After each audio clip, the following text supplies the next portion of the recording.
Surprised by the change of thumbnail, scenery, and title? Well, you're not alone. Let's go and find out what on earth's happened, because we are currently unemployed.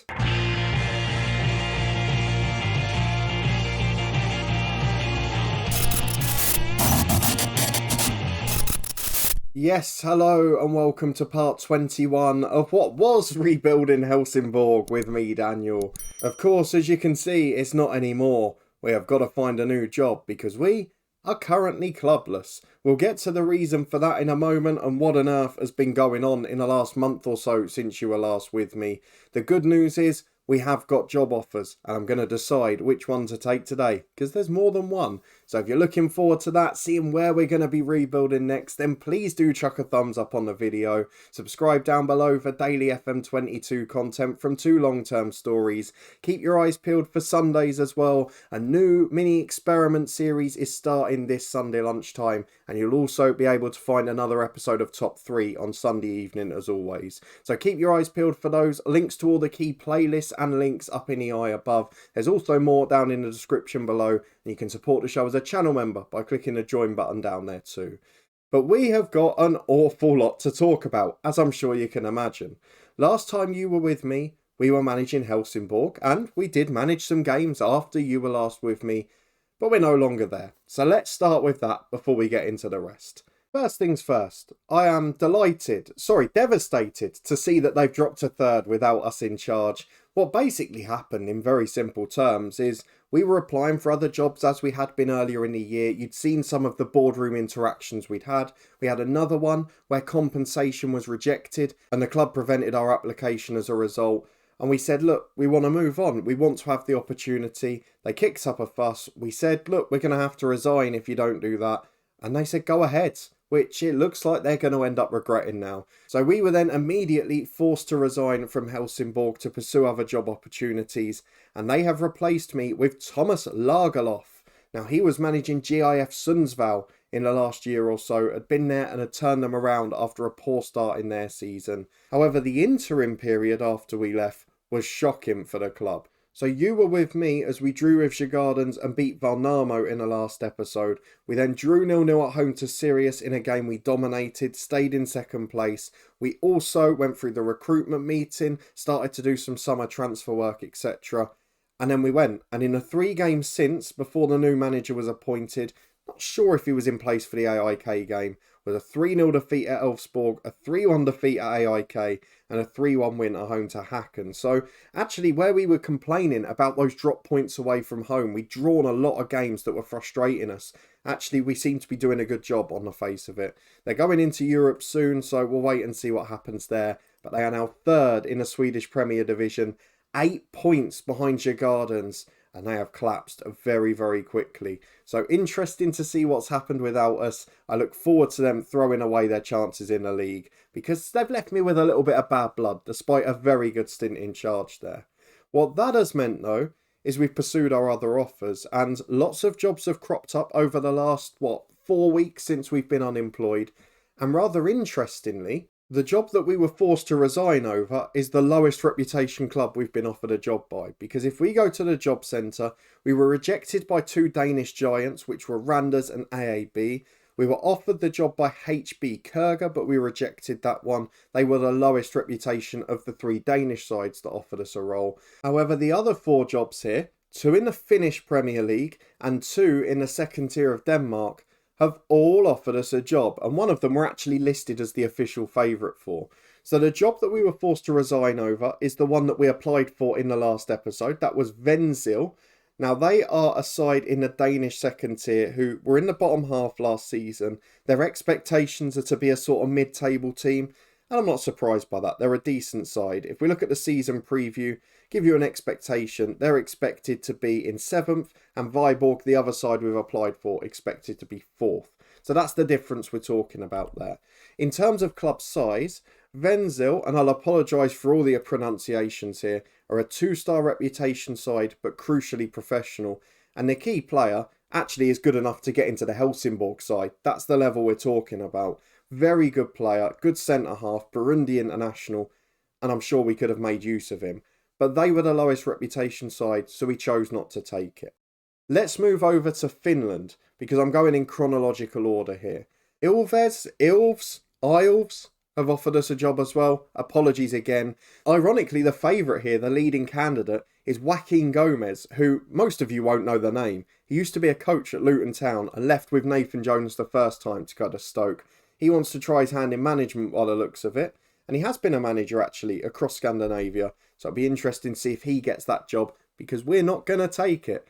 They are 12th in the Finnish Premier League midway through the season, but it's so tense between those three at the bottom. Their bottom and 1 point above them in 10th place is the side that have also offered us a job. If we look at the season preview there, both of them expected to be nearer mid-table, and both of them relatively reputable clubs. So if we go and have a look at the general, 2.5-star professional side, but it is fair to say the standard of players in the Finnish Premier League is not quite the same as elsewhere.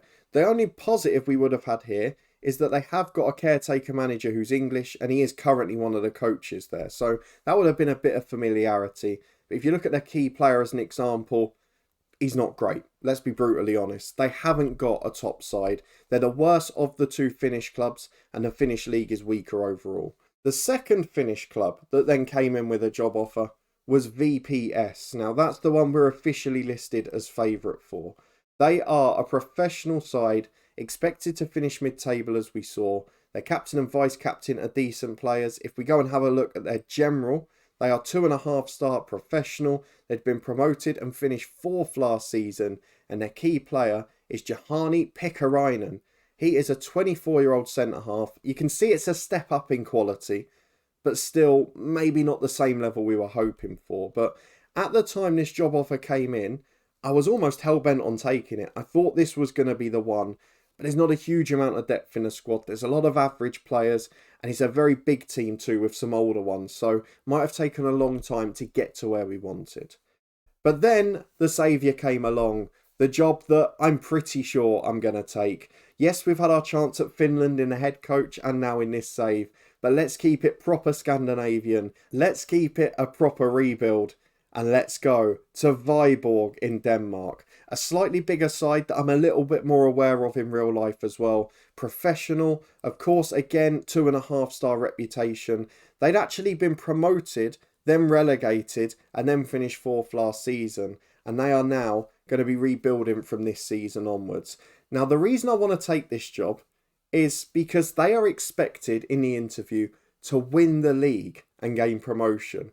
Now, that is an incredibly difficult task when you consider their 4 favourites, the sides that are recognisable in this league, the likes of Esbjerg, the likes of Horsens, the likes of Lyngby, all recognisable names. It's going to be one hell of a test. The other thing that's attracted me to them is not just the fact that they're the biggest side or the most reputable side of the ones we've applied for. They're actually of a similar standard to Helsingborg when we took over.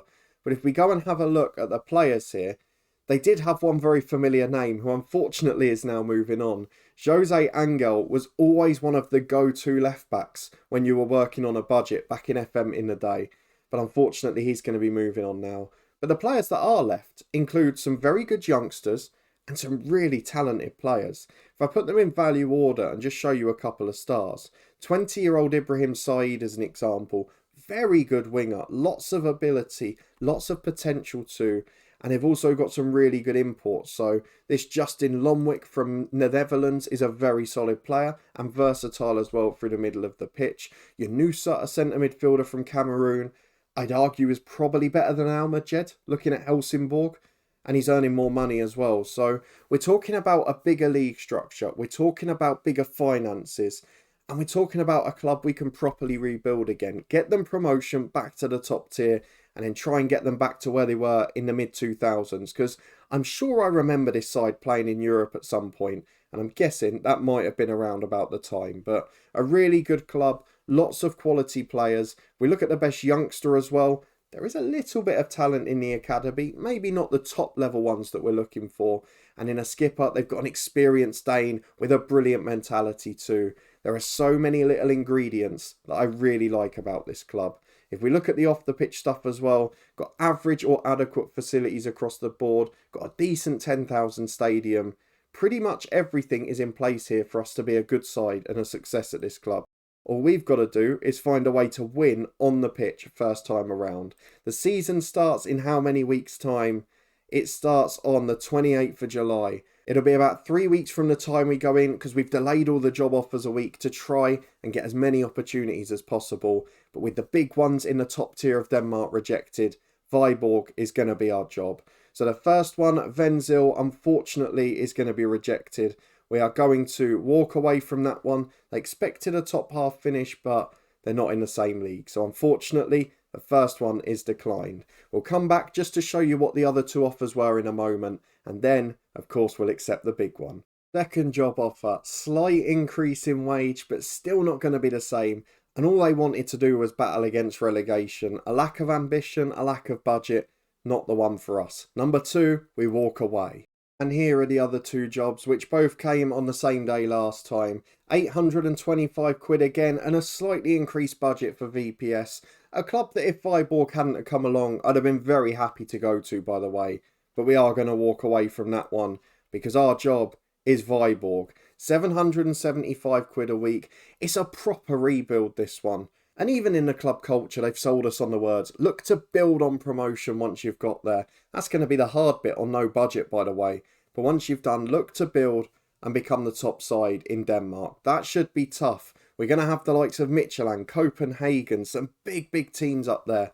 And I'm really interested to see if we can go up and then how we compete at the top. Because surely it won't be as easy as Sweden. With that done, let's start the negotiations. I think it's only fair that we try and get the same wage we would have been getting in Finland. And it's only fair we try and get a bigger wage rise if we get promoted. Because that's exactly what we're trying to achieve. So it suggests those terms, they've been accepted. It's the security of a 2-year deal. It is the same wage we were being offered elsewhere. And we go up 25% just by making sure we do our job and get promoted. Let's go and get into our first day at Viborg, our second rebuilding job in this Scandinavian save. And it's just dawned on me from this point here that I have got 2 days to come up with a new set of intro music, thumbnails, etc. Thankfully, they do play in green, which makes it a little bit easier. We won't have the red stripping how long you've watched the video for. But most importantly, Viborg have appointed us as their club's new manager. We've got a 64 win record with only 14 draws and 12 defeats, 2 league titles and a cup. We weren't the favourite for the job, but we have got a really good track record. So let's see how we get on today. And as you can see, that looks absolutely nothing like me. Let's move on to the next page. Are we going to have some great players to work with? We've got a good reputation. We've got a director of football in place that we had to agree to work with. Let's see what standard he is. Not bad at all. Better than Grankvist on paper. Let's hope that he's not one of those lazy ones, because we don't want another Chris Casper on our hands. No assistant manager, so who knows, maybe we'll get someone from Helsingborg, and we've got to work with those insecure finances. Maybe 1 or 2 of those big boys are going to have to be sold, then we can rebuild on a budget. It's the sort of thing I'd like to do. Of course, the director of football will be integral to that, but we will have our say. We'll still be involved in the recruitment meetings and the scouting pitches, but we won't be getting too involved in the actual negotiating itself. All of the facilities all right, so maybe we could look to the youth team, but let's go and have a look at the team there is to work with. Some of those stars we looked at are going to be pivotal. The holding midfielder and skipper, Lonvik in the middle, Saeed and Beck on the wings. It looks like they've got a young regen keeper in goal, so we're going to have a look at how good he is. And that Jose Angel, he doesn't leave till January by the looks of it. So we've got another half season of him, which will be nice too. Nice to have a bit of experience in the squad. Let's get through the club culture. We know what we've got to do. Win the league or get sacked. Couldn't be much easier than that, could it? Let's get through to our first day in the job and look at the staff and the players we've got to work with. And we'll start, of course, with the staff. Because if we look at the staff in place at the moment, it's a bit threadbare. And of course, we haven't got a key assistant manager. But there are some big staff in here.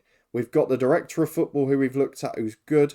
We've got a chief scout in Christensen who's a good judge of potential, not so much ability, but someone who's been at the club before, he knows it very well. B-team manager, Rene Kjaersgaard. He's good as well, so definitely a pathway where we can bring youngsters through here. Couple of fitness coaches, 1 goalkeeping coach, no general coaches, which is a bit weird. There is a second scout on good money too. And he's not bad. So the scouting and recruitment team is all right. The coaching team is a little threadbare. That's maybe where we can have our input. We will, of course, go and have a look at Helsingborg and see if there's any players transfer listed or not wanted by the club now, because that could be a key stomping ground for us, particularly getting players on loan or on cheap deals in the short term. But the ones that are here, behind the scenes, are pretty good people, so it's just building on what's already at the club. Let's have a quick look at the development centre. Anyone worth promoting from the younger teams? There's a couple of 2-star players who, maybe not. I would prefer not to, if I'm being honest. And the under-19s, one player with very big potential at centre-half. Just need to get him working on that personality, so he'll be in a mentoring group very quickly. If we have a look at the senior squad though, there's not actually a lot to get through because it's the start of pre-season, a lot of players have left and a lot more players looking to be brought in. We're going to have to be careful with the wage bill because that has moved up significantly, and we're going to have to look at which of these players that are out of contract at the end of the calendar year we want to keep on, because there's one retiring, one leaving, and one there's a bid for already. I'd imagine maybe even a third of this lot will probably go quite quickly.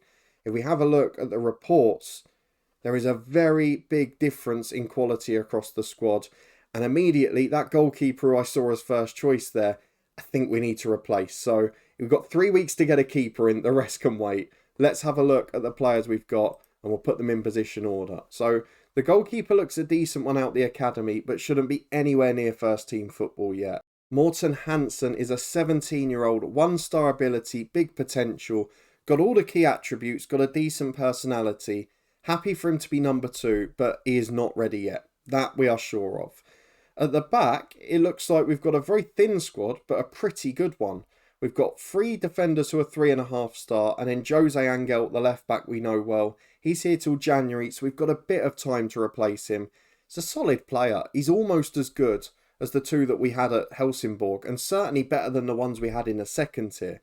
So definitely a step up in standard. The right back is Daniel Anyembi. He is 3.5 star ability, 4-star potential. Very good physically, 6'2", a fullback who can compete from set pieces, solid attributes, good going forward, crossing the ball as well, and can cover centre half if we need it. Kenyan international, very good footballer, and over 150 senior games. He's got the lot. First team, very happy with him. Centre half, Benjamin Karamoko. He is 28, 3.5 star ability, Frenchman. Really good. He is better than Weiberg. He's probably as good as Vidal. So this is what we're talking about. A side expected to finish 4th in the second tier of Denmark. And they've got regular players who are better or as good as our Helsingborg team. This is a real step up in league standard. So if we can get to the top tier, could be very good. Another one who's 6'2", great in the air, solid in all the key attributes. I'm delighted with those 2 at the back. Tobias Carlson is the other centre-half, 27 years of age, listed as a ball-playing defender. Oh, 3.5 star ability, 6'2" again, Swede. Very good technically, very good physically. Not the best mentally, but solid enough. And likes to play out from the back. If we could get another great defender in, he'd be a great holding midfielder. But regardless, he is a very good player. If we can get a top left back and keeper in, that back 5 will be formidable. I'm really, really pleased. Into the holding role, we've already looked at Jep Grunin. He is a solid 32-year-old holding midfielder. Proper ball buster, wins it back, gives it to more talented teammates and works his backside off. Going to be a really key part both on and off the pitch. He's got a very good personality too. 21-year-old Frederick Christensen will probably be the opposite type. 2-star ability, 4.5 potential. He's not great, but if we can get in some games off the bench, then fine. He's 2-footed, which is great. Likes to dive into tackles, which isn't. And he can't mark to save his life. So I think he'll get limited football this year. Let's put it that way. Wiliti Yanusa is the next one. 21-year-old star man. 3.5 ability, 5 potential. Proper midfielder. Could be in the Lingman role as we had at Helsingborg. Can be a box-to-box. He has got the lot. Great positioning, great teamwork, really good attributes across the board. Even got a bit of a long shot in him. I like that kid. He is going to be a very key part of our plans. Can see why he's the highest paid player at the club.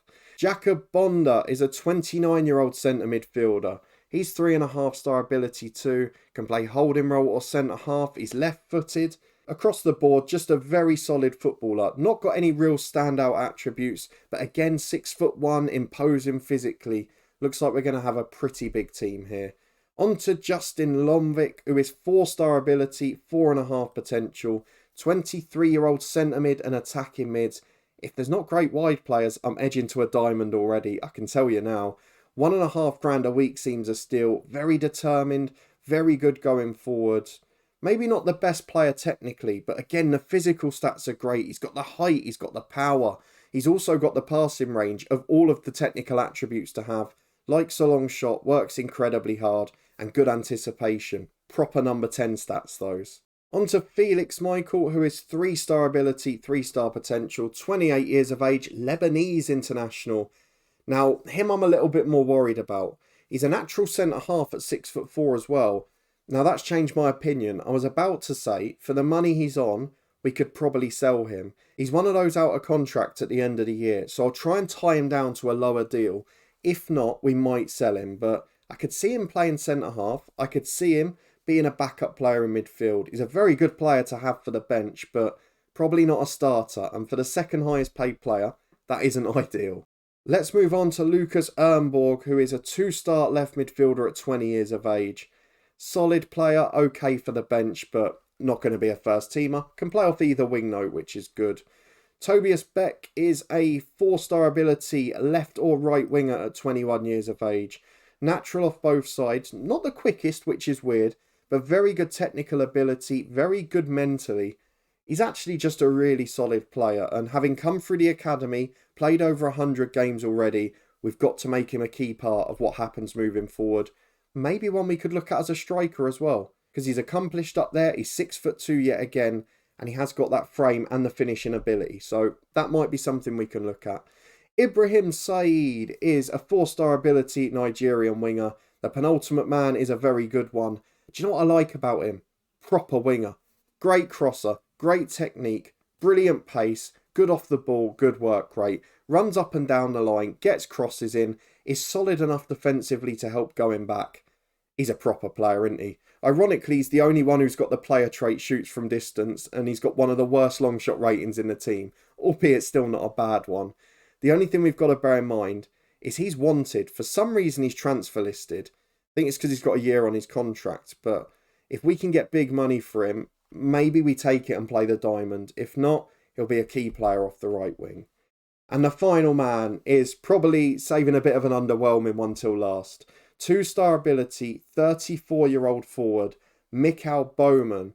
He is retiring when? At the end of this calendar year. He's a target man who's all right, but let's be honest, he shouldn't be starting for this team. And when I look at it at the moment, my priorities are either playing back up front in a diamond formation or getting in a striker and a keeper. If we can do that, we'll compete. But the spine of that side, the 7 or 8 or 9 key players that are going to be here, are really top quality lads. And all it is building a little bit round the sides. And we're probably going to have to rely on loans. We're probably going to have to rely on players that maybe wouldn't be superstars, maybe wouldn't be ones that we're going to make a profit on, but just solid squad players around the edges. And if we can do that, I think this side's got every chance of going up. So let me know in the comments what you think of the team. We've got just under 3 weeks to prepare for the season, but I'm really excited for this job. I hope we can do well. I hope we can push on. And with Viborg, we've got a proper chance to rebuild again. So let's see what the next 3 weeks bring. We will be back for the first game of the league season. And my word, is it going to be an exciting one, because our first game is against the side we've rejected to come here. And they might be wanting to prove us wrong. Say, why did you reject us when we're going to be a better side than you? So we'll be back for that to see if we get humbled. But in the meantime, if you did enjoy this episode, a brand new club to rebuild at, then please do put a thumbs up on the video. Let me know down in the comments how you think we'll get on this year and what you think of the squad we've inherited. Subscribe down below and turn that notification bell on for daily FM22 content. This one and the Hemel One Club story rotating at 3:30 each day, with Sundays dedicated to the return of our niche experiment series for FM22 and also our top 3 playlist, which will be back on Sunday evening. You can check out all the key links and playlists up in the eye above. Thank you as always for watching. Of course, above my head now is the top 3 playlist. Please do give it a try if you haven't already. Now I'm rushing off to make a new intro.